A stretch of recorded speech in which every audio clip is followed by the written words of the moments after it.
দর্শক শুভেচ্ছা নেবেন। আজকে ঢাকা শহরে প্রচণ্ড রোদের তাপ। এই মুহূর্তে 36-37 ডিগ্রি সেলসিয়াস তাপমাত্রা।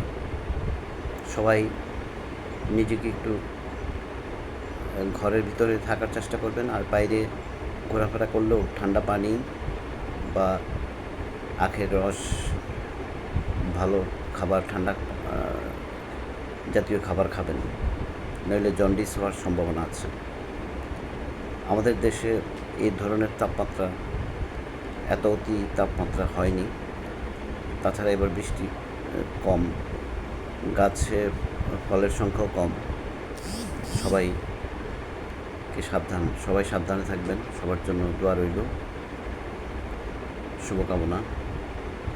টেম্পারেচার বাড়বে হয়তো আরও। সবাই সাবধানে থাকবেন। বিশেষ করে শিশুদেরকে পানিবাহী রোগ যাতে না হয় খেয়াল রাখবেন। সবসময় তাদেরকে তরল খাবার খাওয়াবেন। ধন্যবাদ সবাইকে।